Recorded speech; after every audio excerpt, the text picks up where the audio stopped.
ऐसा करो, तुम जाओ और इनके पाद प्रक्षालन करने के लिए शीतल जल लेकर के आओ। अब भगवान श्याम सुंदर दिव्य अपने आसन पे सुदामा को बैठा देते हैं, लेकिन रुक्मिणी मैया आने में लेकर दें तब तक प्रभु निर्झर झरझरवत अपने अश्रुपात से ही सुदामा के चरण धुल दिए और बोले, मित्र तू कैसा है? मेरी कभी याद नहीं आती, बहुत दिन बाद मेरी याद आई है ना। अब सुदामा जी कहते हैं कि लाला सब बात यही कर लेगा,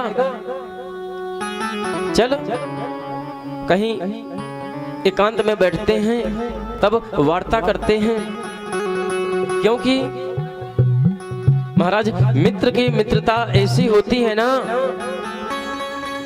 कि अगर पास में बैठे हों दो मित्र तो बातें करते करते पूरी रात बीत जाती है, पूरा दिन बीत जाता है महाराज। तो भगवान कृष्ण सुदामा जी से कहते हैं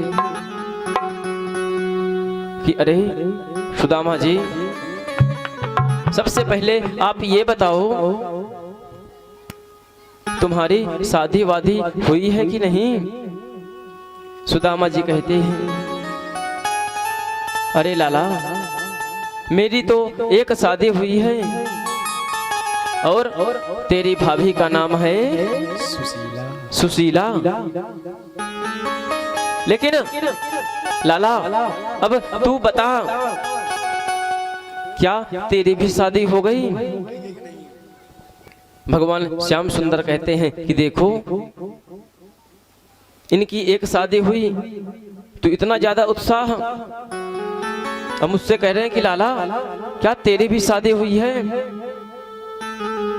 अब भगवान कहते हैं कि अरे मैं यही सबको बुला दे रहा हूं।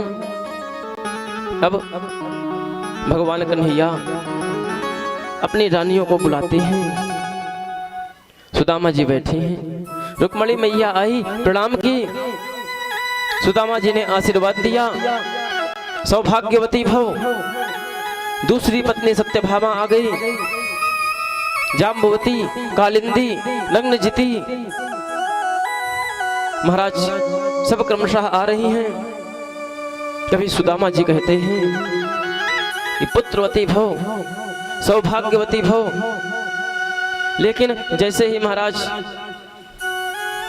100-200 की पंक्ति खत्म हो गई तो सोचने लगे कि अरे लाला मैं तो कहा था कि अपनी पत्नी बुलाना, क्या पड़ोसन वाले भी बुलाने लगा क्या? मैं तो इस तरह में थक जाऊंगा इस सबको आशीर्वाद देते देते। कन्हैया कहते हैं कि अरे मित्र अभी तो आशीर्वाद देना प्रारंभ हुआ है, अभी तो कार्यक्रम शुरू हुआ है। कन्हैया कहते हैं कि मित्र अभी तो तूने मेरी आधी पत्नियों को भी आशीर्वाद नहीं दिया।